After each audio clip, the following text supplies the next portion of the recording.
Welcome back, I'm the Watch King. On this video, we're talking about a Rolex that even Google doesn't have correct information about, doesn't even know about.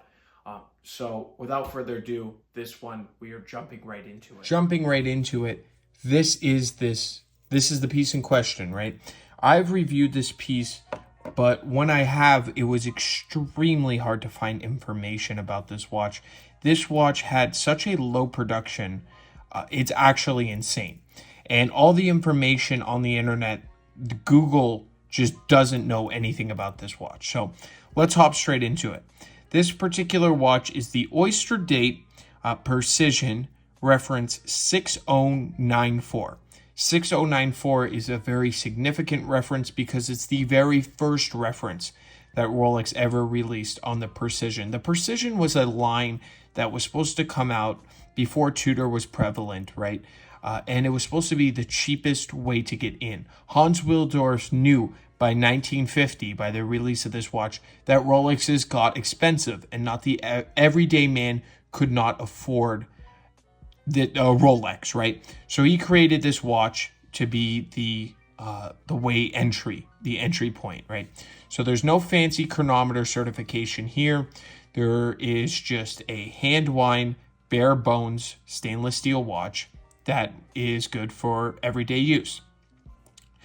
The very important key thing is this is a factory Oyster case, right, from the factory, and the crown is factory, everything's factory, and you could just pull the crown out. I don't want to, it's hard with gloves here. Hold on, let me get a grip. There we go. So it just pops out like any other watch, like whatever watch, and it snaps in.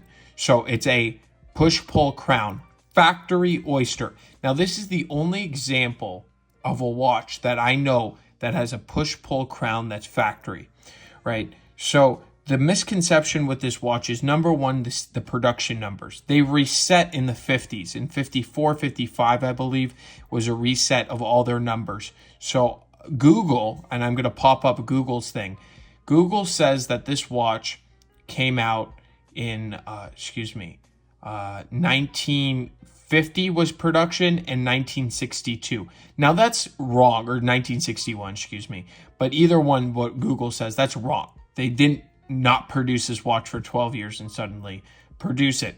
This watch was produced 1950, 1951, and very, very early 1952, because the next reference, 64, I believe, 6409, or one of the there was a few in between 6694. 6694 was the very long production, one that you normally run into. When you hear Oyster Precision, 95% of the time it's going to be 6694.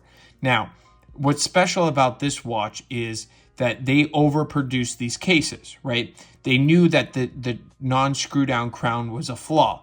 So there are cases of the 6094 with the screw down crown that's technically not a 6094, because a 6094 is a push-pull crown. So that's a later reference. Now, that's often confused because of their overproduction on these cases, and the community agrees that this watch is the one with the push-pull crown.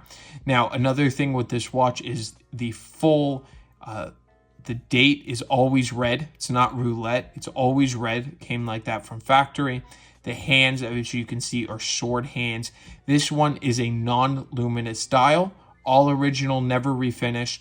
And the special thing about this non-luminous is basically you can track it to a country like Japan, where there had very strict import laws. Remember, 1952, radium, they did not allow radium to come into the country, right? Japan had these very strict laws. So did other countries. So certain watches that Rolex made had to be no lume, such as the case with this watch, right? So other things special about this watch that you don't see in other references is, as you can see, there are no holes on the case on the crown side. As you can see right here, no holes at all. On this side, there are holes. Now, as far as I know, I believe the 6094 is the only one like that. They might have done it for the next reference, but I'm not entirely sure. This one also shows pyramids, which is very prevalent in their oyster quartz line. So they've always had these pyramid markers in mind. Remember 1950, this one's 52. So they had this sort of Egyptian theming all the way back then. And it's just a cool look into vintage Rolex. Now, also, if this watch is still available, you can check it out at the watchkingofficial.com. But if it is still available, it's because I'm asking I believe, the appropriate amount of money for this watch. Oftentimes that these watches are super undervalued, right? In the community in general.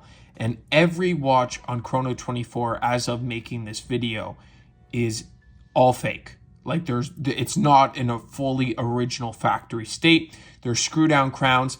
They also on Google, it says it either came black or white or cream.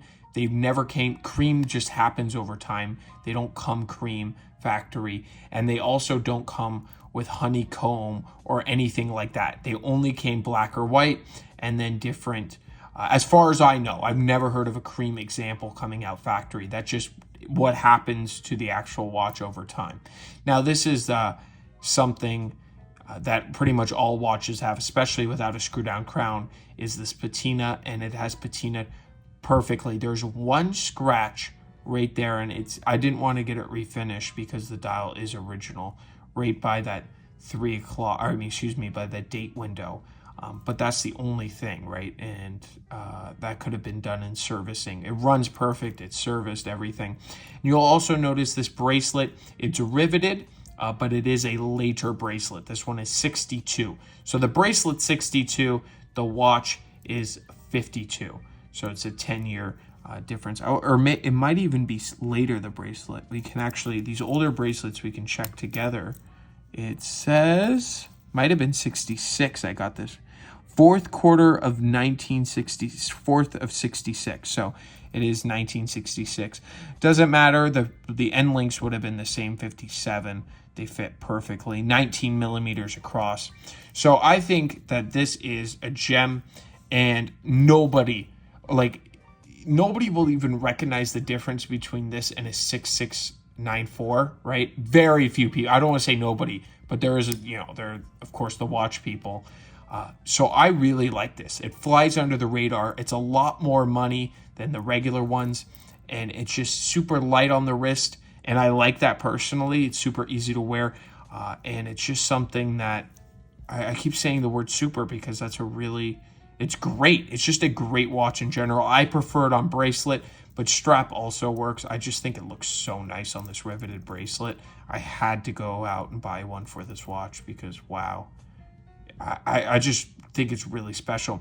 Now, in my last video, I highly suggest it's a gold watch. So I think I wanted to bring it back to steel and show you an example, at least this one example of just how cool this watch really is. So if you're curious or have any questions and want to check it out for yourself, definitely head down below and you get a chance to look at a piece that I might never even come up for sale again. That's how rare these are, and they really are rare. So thank you, and I will catch you in the next one.